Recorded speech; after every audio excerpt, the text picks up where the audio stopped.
Hi everyone, welcome to a new episode of Soul Discovery Podcast. I am so lucky I have an amazing guest, and Emma Colbeck, and today we are discussing the divine feminine. So just before I introduce Emma to you, a couple of weeks ago, I actually recorded a podcast on the divine feminine, but just when I listened back over it, I was like, no, this does not explain it the way I feel that should. And then it just kind of popped into my head to ask Emma. So Emma is I've met Emma on my female sexuality practitioner training, and to me she is the embodiment of the divine feminine. So even how Emma speaks about the divine feminine, I just think it's so beautiful. So we are gonna have this chat because for me, and what I actually feel and see around is like that the divine feminine is returning. So the more people have awareness and understand it, the more, like, I suppose, in tune they can get with it.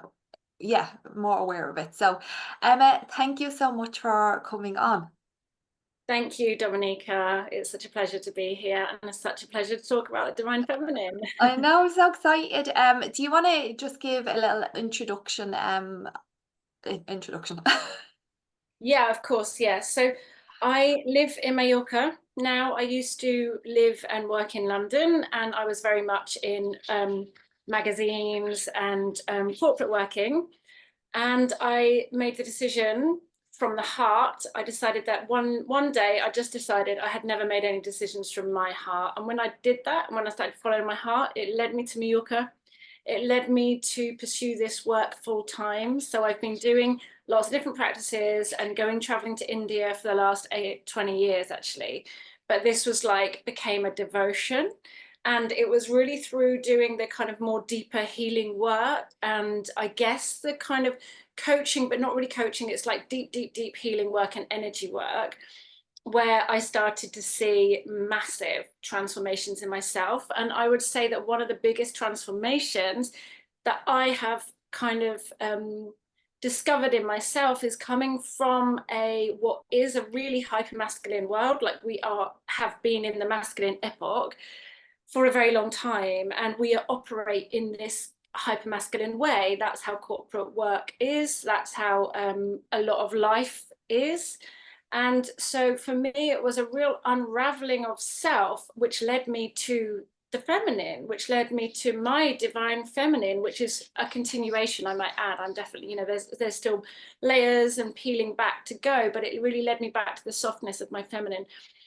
And knowing that it's safe to be in our feminine, and knowing to trust our feminine and explore the feminine and how kind of beautiful that is and what that brings to our life. And for me it's like an unraveling of self, which creates more beauty in the world. And it creates like the feminine is create and flow. And it's like that's what we're coming back to within ourselves. So it's just incredibly beautiful work, and it's an incredibly beautiful process within ourselves to come back to that and to unravel that. And we certainly did some deep work with that, with the sexuality Mm, training as well, didn't we? yes. um, the womb work and the safety and the like.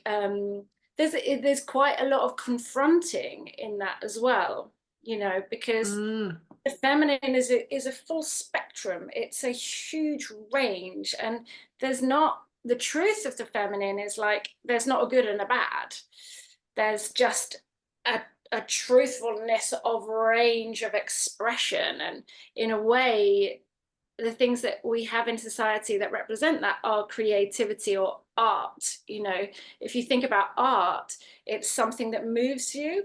It's not just something that's beautiful. So that is the feminine.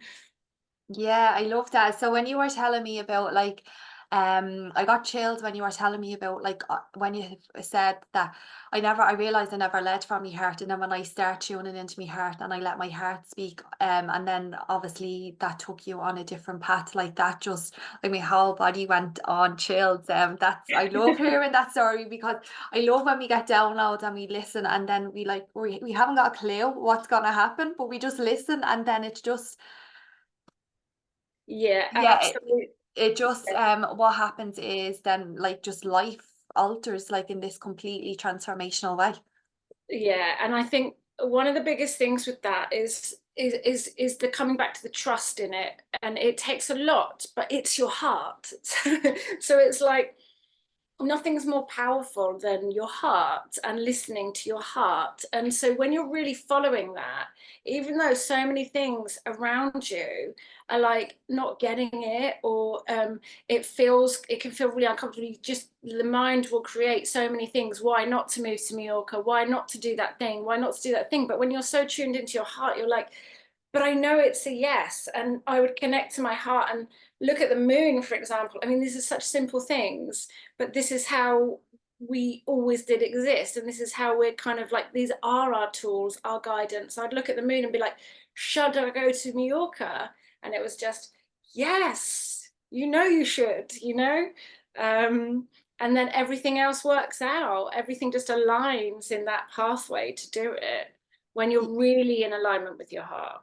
Yeah, I love that. And for me, like, so all last year when we were in the training, I felt this like real inner needs to like slow down, like I mean stop. And like we're going back to the hyper masculine, although I'm in what you would consider and have always been in a like feminine business. I've been very much more in tune with my masculine energy, but like the wounded part. So Yeah. I would just be taking action for the sake of taking action, like just being like this busy fool and not understanding what slowness meant. Like, and thinking that I was like very much like lazy, like if I stopped. And in that space that we were in, like as you said, it's so deep and so intense that it was like, no, you just actually have to fully stop. And like my soul, like my heart, it knew, it was like, no, you just have to stay still. But then you'd have all these things around you in this like physical 3D world, which is like, oh, you need money to pay your bills. And then you're going back to those beliefs like, oh, I'm lazy, there's something wrong with me, I have to just keep moving. So, but even though I had all of those like beliefs, the ego beliefs, and like maybe feeling that like I suppose it was my projection onto the world that like my family and friends might think that. And I suppose it's not just a projection, because it'd actually be conversations coming up now, would you not get Yeah. yourself like a little job or something like that? Like, and I'd be like, no, I know this doesn't make sense to you, and it's actually not making sense to me. Yeah. But that it's that inner trust, isn't it? That like even when your life is crumbling, like literally you've Mm. nothing left, because that's what happened to me.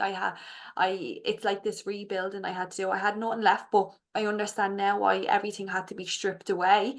And I'm just slowly building up. But it's that trust that even no matter what the outside life looks like, and no matter what, like how much has been taken away and stripped away from you, and like nothing makes sense logically, when you listen to that heart, you listen to your soul, that is like you listening to your inner compass and following your heart and following your soul, even if it doesn't make sense right now.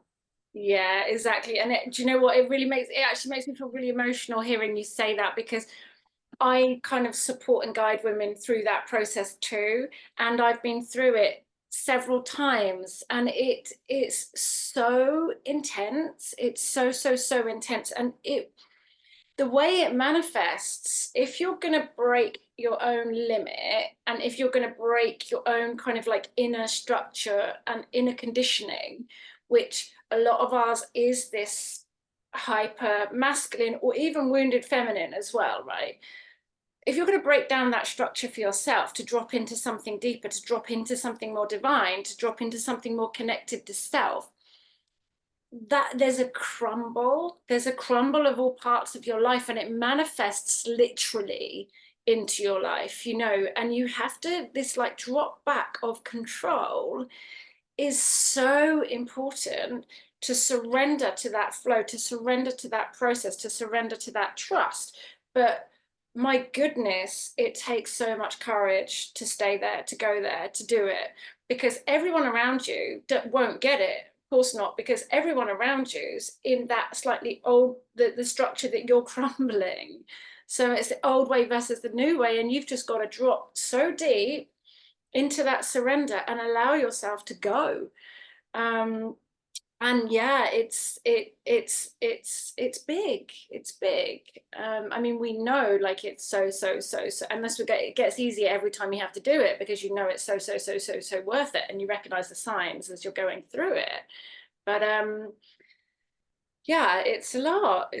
And you know, and then I think, so for me the process was really that I had to come right into my feminine, into my divine feminine, into that softening, and exactly like you say, like, take very little actions actually to be in that real alignment and to really understand for myself. Because remember that everything has to be so embodied, like down to our cellular level, otherwise it's not, the shift doesn't happen. So it can't happen from the mind. It has to happen right down to the embodied level. So you have to be so embodied in that too. So for me, I spent maybe a good, like definitely a good couple of years dropping into the feminine, and in deep trust that I was always going to be supported in some way, and it has worked out like that.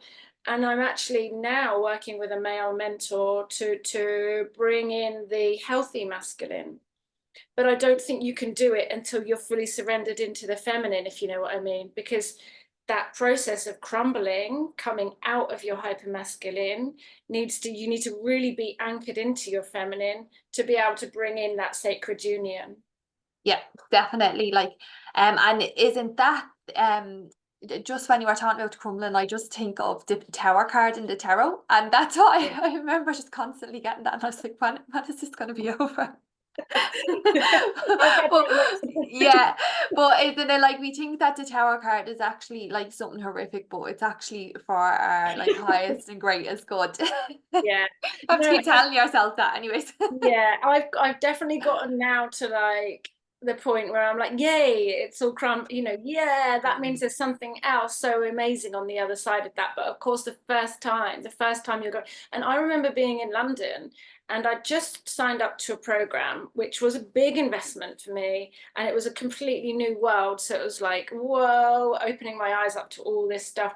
And we got sent crystals necklaces, and mine dropped on the bathroom floor and snapped in two. And I was like, oh, I'm broken. And I really felt like I was broken. And then I was like, and I slept on it. I was a bit sad. I slept on it, and I woke up and I went, it's fine to be broken. And I think this is, and even for me, like when clients come to me and they go, I just feel broken, I'm like, music to my ears, you know, because when someone feels broken, they're so ready to like transform and like go into that journey. And I think that exactly like the tower card is, it's like, yes, something big's coming, like something so much is changing.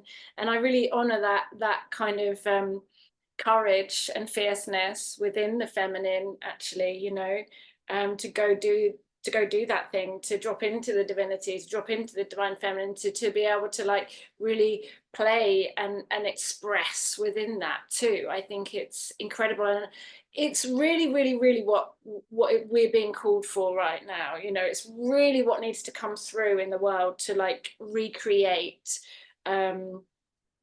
our existence, you know, like our everything really. And the feminine inspires. So the feminine, you know, it will inspire and motivate the change throughout everyone. It just takes some people to go there first, you know.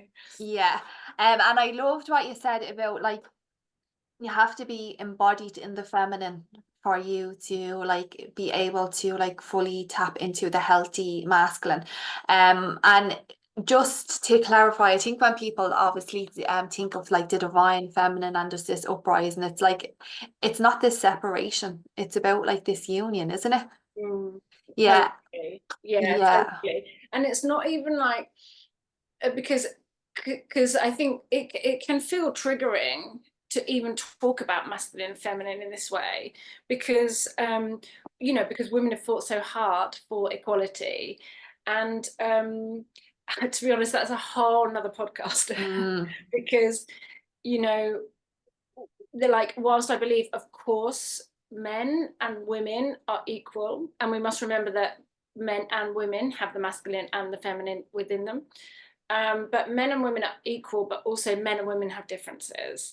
And I think that we really should, like, not should, but like it's about exploring and being open and present with those differences too, like in a way that complements each other, in a way that we honor each other. And funnily enough, I had first man ever into a Blue Lotus circle very recently, which probably has a lot to do with this sacred union work that I've been doing with my male mentor. And it was amazing because I wasn't guided to work so much with the creation, sacral, sexual energy, or it wasn't like divine feminine downloads, but it was awakening and activating downloads around deep healing, really. But what was really beautiful was like he stayed in his own energy, and I made it very clear at the start we all just work in our own way. We like honor our own truths. And he stayed in his energy, and the women stayed in their energy. And when we were doing like the dancing and activating bit, the women are like, yeah, like doing all their thing. And he was sat there and being like stable, solid, masculine. And I was like, how cool is that? Like he was honoring himself, we were honoring him, he was honoring us. That's Yeah. it. That's the union.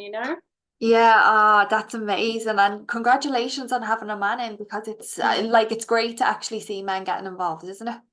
Yeah, it is. And at the same time, like, because when I think the feminine moved a bit first, and yet there has been some amazing men's work too, like Sacred Sons and all this kind of stuff. And and and I think it's amazing to bring it together. And I think we still need the spaces separate. So I still think it's beautiful to honor our like sacred feminine together and that kind of like we can emotionally release together and we can share together and we can trust together and we can all of those things without having the masculine present. And also the masculine can do their primal thing too, like go and and get up a mountain and like do that thing because we still need that polarity, Mm. the attraction, um, and the differences within each other. And this is the whole thing about yes, we are totally equal. We should be equal, but we should also honor and respect our differences too. So, because what I've found a lot is with clients is that people are struggling in their relationships, in their marriages, because they want their husband to understand all of their emotional needs. For example, well, what happens if he doesn't need to understand all your emotional needs because you've got your female tribe to understand all of your emotional needs, and then you don't need to wake that on each other. You know what I mean? And so then there's more kind of attraction and honor and respect within those relationships, within those partnerships. And I think that yeah, I really stand behind like feminine honoring and being inspiring and like being in our creation, our creative, our kind of artistry, and just going with it. Like not we don't need to try and be a man. We don't need to, and I've gone on a big journey with this because when I was younger, I was definitely like, oh, we're equal to men, and like I'm gonna have a good job, and I climbed up the career ladder, and then I had a baby, and I was like, oh, we're not the same. We're Mm. definitely not the same. Why did everyone tell me we're the same? Because we're really not, you know. Um, and I guess that kind of activated a lot of this journey for me. Yeah, we're definitely not the same. Like as you said, like even when you think of like right, you had a baby, a man can't experience that, and then we have our periods. Men don't understand that, and they never will. And the same with menopause, like what you're saying, like we are equal, but we're also very different. Like, Mm. so like I think that well, I feel that in regards to like our period, menopause, and actually being able to give physical birth if we choose, that's something else, isn't it? Yeah, Like, it's like the I mean, yeah, the creation, the power, the everything, and like what we activate, and like what we bring through in each month, actually, by going mm, through that process, is such a cycle. And this is the thing, so the women cycle monthly by the moon, men cycle per day, 24 hours. It's yeah. so different. And so, you know, in that, let's really bring those differences forward, and let's see how we create union within like our advantages, you know. So like men, what are they naturally good at within that cycle? Keeping time, for example, structure, whatever it is. And then what are we bringing forward within our cycle too, you know? So yeah, it's interesting. And I really feel like when we become more aware of those sort of differences, we are able to work better in relationships. Um, you know, because I think we got. I just think there is no advantage to everyone being the same. No. Even within the feminine, of course, I'm one part of everything I teach and everything I explore is that we all are here as a unique imprint in the world. And it's just like about us carving out. So everyone's energy is going to be different, and everyone's life experience is going to be different. So when we're talking even from the divine feminine and our womb and creation energy, like we've all got something different to express. And that's beauty. For me, that's beauty. The uniqueness of every person, the speck of difference with every person is beauty. Like if you look at Okay, sorry, I dropped you. So I just lost you on um the everything is beauty, our differences is beauty. yeah, exactly. And I'm just all I was saying was that like you can see that in nature. If you look at a Mm, tree and all the leaves, how different they are, but that's what makes them beautiful. So you know, this is the awareness of like how we are all different, our speck of different, but that is the thing that makes us beautiful. And I think especially in a time right now where we've got AI coming in, where we've got like filters for this, like, you know, all of these things where we're kind of homogenizing ourselves. Actually, it's like, no, our difference, our thing that's a little bit wrong is the thing that makes us beautiful, like naturally beautiful. And again with the expression of that, because it's not even just about the aesthetics outside, it's like the expression of that, like what you're landing into the world, the imprint that you're landing into the world. It's the difference of it, it's the imperfection of it that creates beauty, it creates great art, or creates magic, essentially. yeah, and like even like if you look at an astrology chart, like that just shows us we have all have our own unique blueprints. So we're Mm, not here to do anything the same. And like I like especially with not just especially with business, with everything, but you know, like you see like people and they're like, there's only one way to sell, or there's only one way to do business. And I personally think that like we live in this like limitless universe. So there's no one way to do anything. We have our own unique way. And like you said, like we should follow our instincts, because it is the differences that make us who we are. And I think when you actually learn to accept your differences, mm. then you open yourself up to your soul tribe, your soul people, your soul clients. Yeah, exactly. And also like adding to that is like the integrated parts of us. So like even that like you know, corporate working Emma, I'm not discarding her. I'm saying, hey, Mm, she's really useful, I'm going to bring her in, like I'm going to integrate her. And that keeps carving out my uniqueness, you know, it keeps carving out like my life experience is adding into my soul energy of what I'm here to express and what I'm here to bring. And so exactly like you say, that we're all going to have different expressions of that, and therefore we're all going to do business in a different way.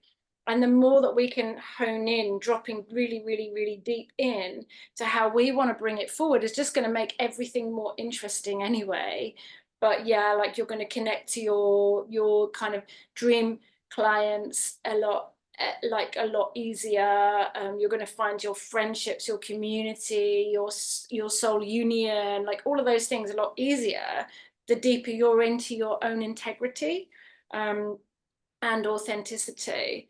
So yeah, I feel like there's going to be such a big shift from, I feel, away from all the things that were working up until now, you know, like even the way Instagram has kind of channeled like crazy, I mean, I'm going to call it crazy behavior, but like it homogenized behavior about what the influencer looks like or does, or, you know, how to get a 6-figure business, and like those kind of like sales things, which is just like, and this like stunt dream life, you know, everyone's dream life is going to be different. And I really feel like the only message out there that's important is be different in your own unique way, you know, find your own way to do business, find your own way to lead your life, and do it from your, but the only way to really do that is to guide gently. And I'm super about gentleness with all of this stuff, gently guiding back to self, gently guiding back to a deeper layer, gently guiding back to a deeper divinity within ourselves, and then having the courage to bring that forward and landing it, you know? Yeah.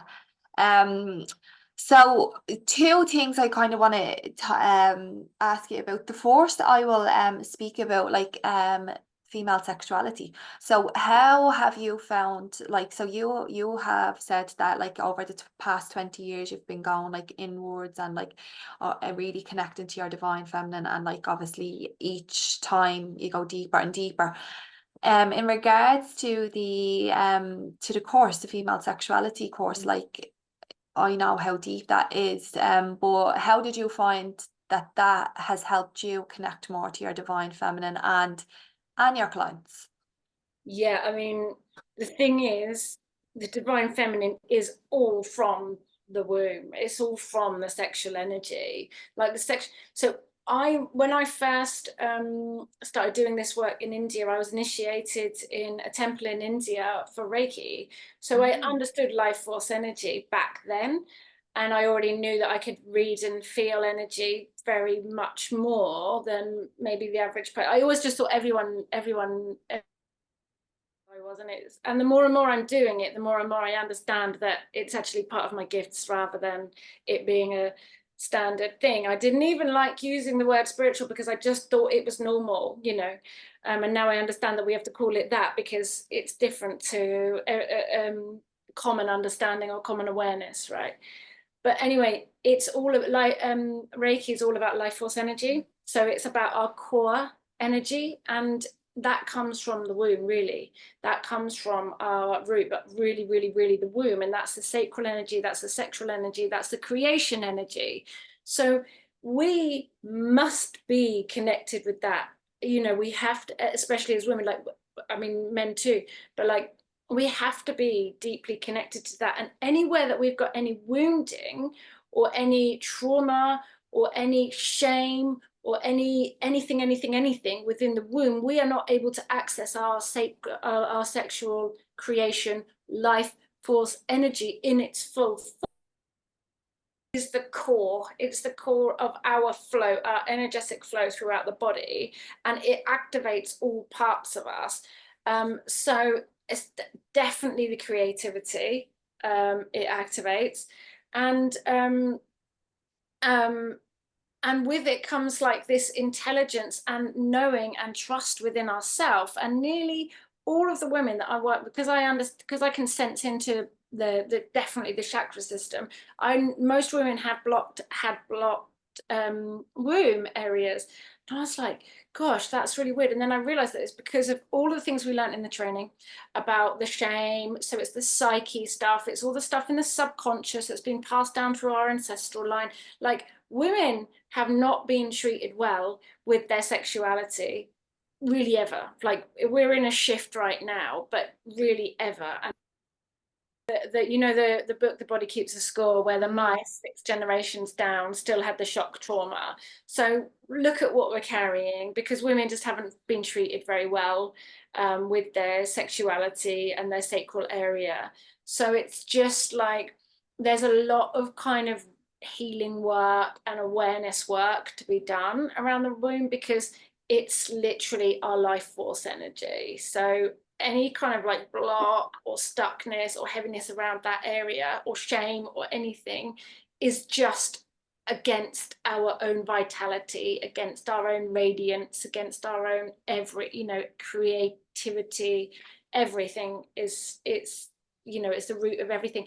And I think most of us at the end of that sexuality training said, it wasn't like, oh yeah, sex is better, because that's a given. And even some of us weren't even in sexual relationships and actually choosing conscious celibacy, but our lives had improved dramatically. And one of the main things that people said was it was our trust in self, Yeah. which is really profound, and that Yeah. says so much, doesn't it, about the power of our work? Because to be able to trust ourselves, to be able to see ourselves as whole and complete, no matter what on the outside, no matter whether we are in partnership or not partnership or anything else, is such a huge thing. And that's come from doing sexuality work, womb work.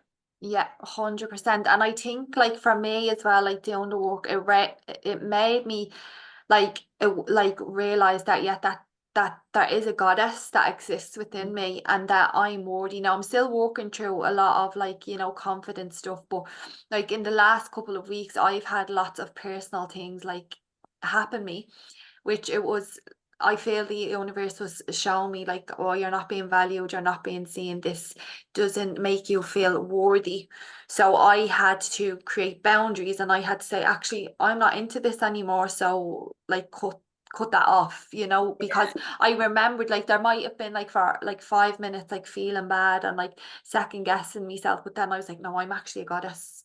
And I'm actually a goddess, and I know, and it's all Yeah. down to that work that I'm after doing. Like, and I think it's so important. Like, and like myself, I'm attuned to Reiki as well, and like we previously, like in regards to the sacral chakra, yeah, it was creativity and pleasure, but like I wouldn't have went into the sex part on like for multiple reasons. I didn't know how to speak about sex. I had my own shame. It's still considered very taboo. And I didn't understand this, so I can't speak on things that I don't understand. And um it just makes me feel so sad but happy, right?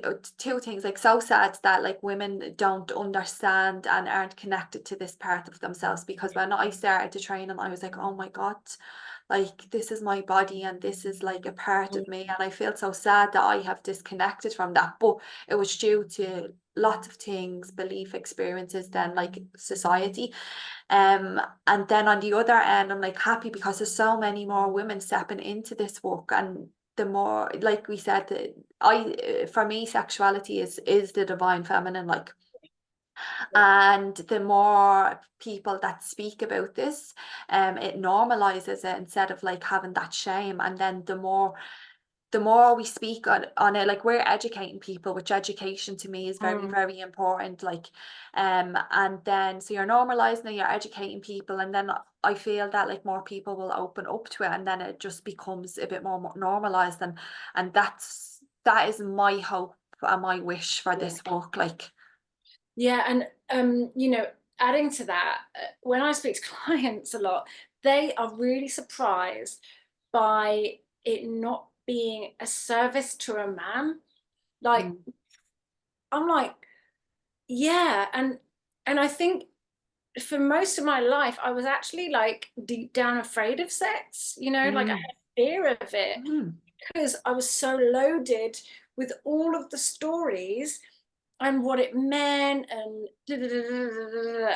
and I don't think it ever really became about me enjoying it. you know, me being connected to it in that way that was enjoying it. And it was like, well, that for me was just such a like light bulb moment. And I'm still seeing it with people I'm working with now. And someone I collaborate with in London was like, just don't say the word sex, because she said people aren't ready for it. And I'm like, fair enough, you know, I get it, because yeah, but I get it, but I'm also like, how can this be? Yeah. Because we know it's such an important portal of ours, and it's the root of our femininity and all of that stuff. And it's super interesting, because once you do clear out the beliefs, the psyche, the subconscious, and like do a bit of healing around it. I mean, most of us, unfortunately, have got sexual trauma. Because there was something kind of normalized about that. And within our group, I mean, obviously we're all people that have been called forward to do the work to help others. But even with like beyond that group, there are so many women who have had some form of sexual trauma and some form of violation and some form of kind of penetration when they weren't in full consent, but we didn't know that it was wrong. And this is the biggest thing, that we've been creating imprints into our sacred space, our yoni, our womb, which have been violations, but we weren't aware they were wrong. So we're holding all of that, and there's so much confusion and conflict within our own beings and within our own bodies because of that. So yeah, like talking is alchemy in itself, and then there are many other ways to transmute and alchemize and move through some deep stuff, which is what we did in our training. And you know, so many of us had really deep sexual traumas that we've processed now and that we've kind of moved through. And I guess it's just about women knowing that we mustn't keep those things hidden, we mustn't keep those things in shame. And it's not that, it's like we can process it in our own safe way as well. Like we don't need to, it doesn't need to be magnified or dramatized or anything like that, but there are safe ways to process that so that we do feel really connected to ourselves, like, and just to our bodies in general, like our breasts, are like every part of our body, that we just feel safe and in full expression of it, you know, and that we don't feel this judgment and it should be this, it should be that, because this is just crippling women. That's one of the crucial things. It's really crippling women. But Yeah. this is the returning to self, isn't it? And the returning to trust and the returning to knowing and returning to our heart. When we're operating from there, those things don't matter. Like not in the slightest. Like I used to be like, well, I would never sunbathe topless, and now it's like, you know, I'll jump in naked swimming at moonlight, you know, and it's just like I don't have any shame at all around it. So the work works. Yeah, it definitely does. Like, I love that. And you know, like even for me, like a couple of months ago when I started the course, like it was probably we were probably 3 months in, and you know, I'd be just talking to people, and I couldn't like the word sexuality. I couldn't get it out properly. I was getting tongue tied, and me even though like me internal, I could feel the blood boiling, and it's like I'm only saying a word. It's crazy though, isn't it? But the work definitely works. So something that when I think of you, I think of the Blue Lotus. So I would love you to talk a bit about this, because for a lot of us, I'm not talking about everyone, but we know about cacao, and Blue Lotus is another plant. I'll let you speak about it because I don't know a whole lot about it. So yeah, could you tell us what it is and the benefits of it? Yeah, so the Blue Lotus is the divine feminine. It literally is the divine feminine, and obviously it originated from ancient Egypt.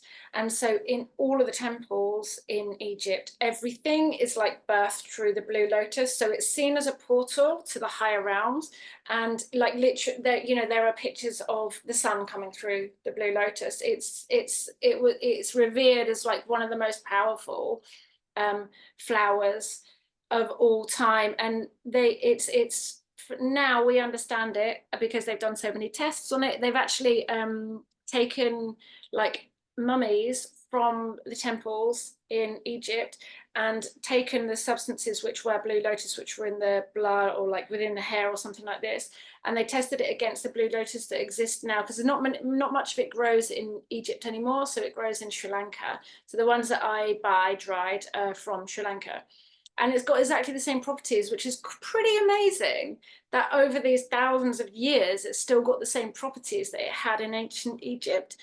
And it's actually really similar to it's an aphrodisiac as well, so it has got a lot of the same substance as Viagra, which I guess kind of explains why it's such a powerful healing flower.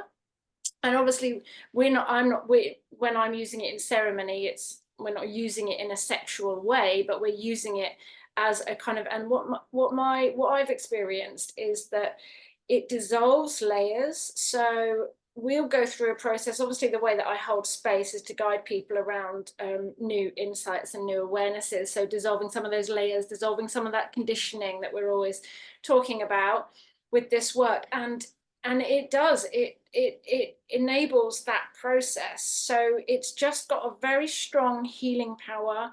It is an aphrodisiac. It's used for stress, for anxiety, all of those kind of things, because it kind of mellows you out. It's a very strong flower, but it's not like mushroom effect or ayahuasca. I mean, it's nothing like that. Those are very, very, very strong. This is much more subtle, and it opens up your from the intuition up. So it opens up this realm, really. People have lucid dreams. People in ceremony, people see all sorts of different visions. Loads of times ancestors come through, but really they get like messages and awareness and insights around whatever they're kind of intentionally working through within the ceremony. So it's a portal. It's a portal to higher realms. It's a portal to new awareness, I would say.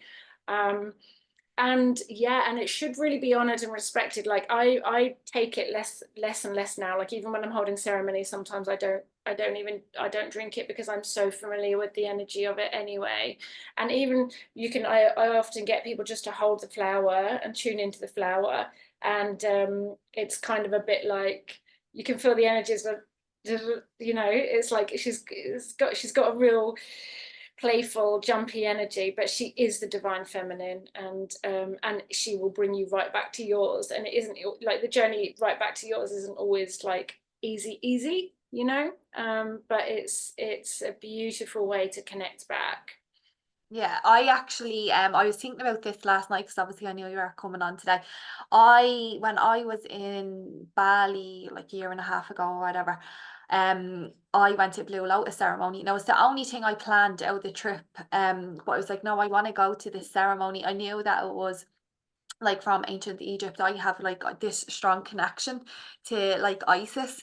Um so I was like, no, I want to go there. And then, so obviously, I done the ceremony and it was gorgeous. But coming back to the divine feminine and the aphrodisiac and the sexuality, about 5 days after that was when I got my Kundalini awakened. Now, the Kundalini wasn't a part of the plan, that was divinely guided. But I do think like that she, like the lotus, was this like kind of like, as you said, melting down so I can step into that. And like the Kundalini was how I got to the sexuality work, do you know? Yes.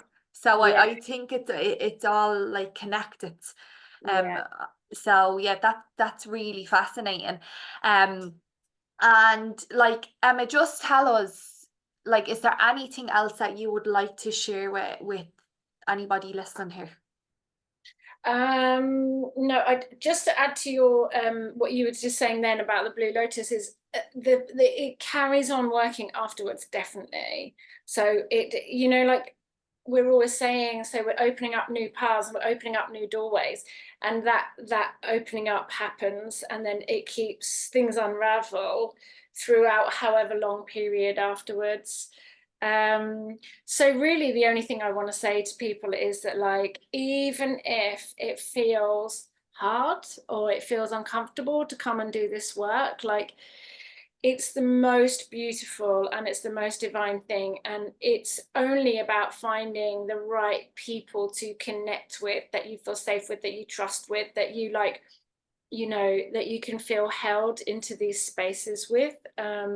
And like, I've witnessed, Dominique, your transformation over the last 6 months, like whilst we've been doing the training together and beyond. And you know, like, your light, your energy, like, you are so bright and beautiful and connected and all of those things, and I feel it, you know, and I see it and I feel it. And like, compared to where before you did, like, starting off the program, where you were just much more shy around who you were, Mm. you know, and it's just like gorgeous to see it. Well, So thank yeah, you. the work. Um, just before we finish up and just talking on that trust, it's very like trust, finding that person or people that you trust, because you need to feel safe, don't you, in this work? Like, safety is key, trust is key. Yeah, Like, so yeah, just like adding on to what you're after saying, if you are looking to get into this work, make sure that you trust the person and you feel safe within their yeah, space. exactly. And like that, it's, and I believe that, like, you know, to be able to do this work with integrity, I believe someone has to have gone there first, you know. And like it, and the trust comes with, like, how big is their capacity, how deep Mm. have they gone, you know, because there's a lot of people out there selling stuff and telling you that you're going to get the dream life and this and this and this and this, but actually, like, what's their integrity and how deep have they gone? And actually, when I chose my most recent mentor, was because I know that his journey is so deep, that he could hold me through all of my stuff. And yeah, like, it kind of takes that, I think. Yeah, I do always like say to myself, like, and not to myself, just to kind of everyone, the deeper you go, the deeper you can hold space. Like, Yeah, especially like with the work we're doing, like, it's not like just kind of like surface layer shit. It's like the depths, yeah, the deep layers that you never thought you'd see in your yeah. lifetime. It's like you have to go and face that shit. Yeah. Well, Emma, if anyone would like to work with you in the future, how would they find you? Yeah, so on Instagram it's Emma, and then lower dash, whatever that's called, lower dash Nuata, Nuata. So Emma Anuata, and then my website is Anuata Studio, and there's just information about retreats and Blue Lotus ceremonies, which I'm bringing them to London this year as well, and one-to-one work programs. So yeah. Amazing, and I'll put that information in the show notes so then people can just click on the link. So thank you so much for Yeah. joining us. Thank I'm so you. grateful that you came on. Bye Yeah. everyone.